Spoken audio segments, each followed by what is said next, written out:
It always goes back to that core wound, that fear of abandonment. So the best way to stave off being abandoned is to just control everything. The other thing is poor boundaries. Anxious people, they recognize the need for boundaries. I think that's the biggest misconception people have when they think of the anxious attachment style. They recognize the need for boundaries. They're very poor at following through on the boundaries. And I have personal experience with this myself, specifically when it comes to my kids. Sometimes I'll tell my kids that they can't have something, and then, later in the day, I'll give it to them. That's an example of a poor boundary and not really setting the child up for a really successful relationship later in life. And the anxious person is sort of similar to that, where they recognize the need for a boundary. They recognize, hey, it's important that I step away out of this situation, but they refuse to do it. They refuse to follow through. Words only mean so much.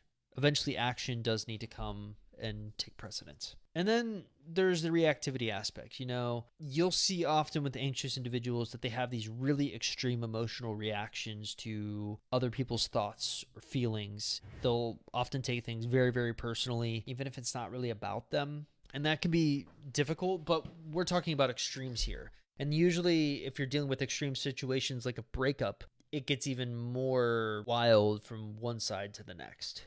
So yes, I absolutely do think there's a link between codependents and anxious individuals, but it's important to understand there are subtle differences between the two. But I think if you're doing a deep dive into the anxious attachment style, you need to first try to understand at least the nature of attachment styles in and of themselves. So I talk a lot about this idea of fluidity versus fixed.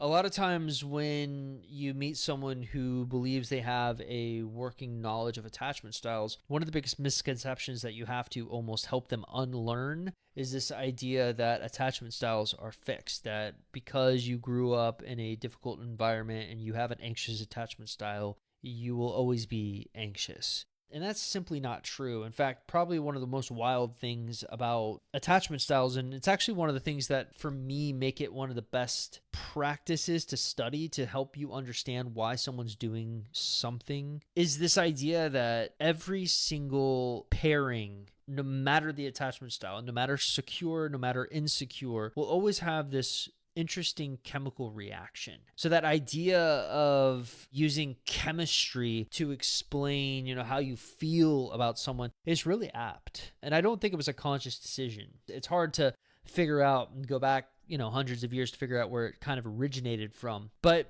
the best way to kind of understand is your childhood only impacts your attachment style so much. Your current experiences can also impact it.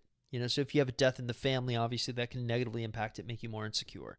If you were previously very secure in a relationship and you get into a relationship with someone who's completely insecure, there's almost like this battle that goes on. And I've talked a lot about this with my work on secure attachment gravity and using that concept to kind of help people understand that you can be completely secure and get into a relationship with one of the insecure attachment styles, and those insecure attachment styles can actually rub off on you and cause you to become more insecure yourself. But the opposite can also be true.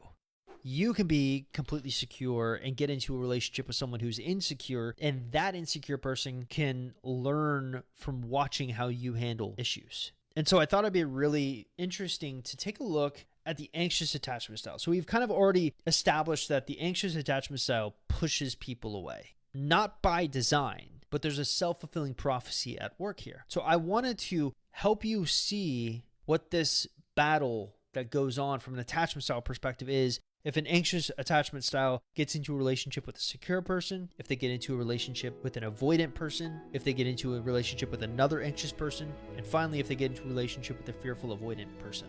And it's not always as cut and dry as you'd think.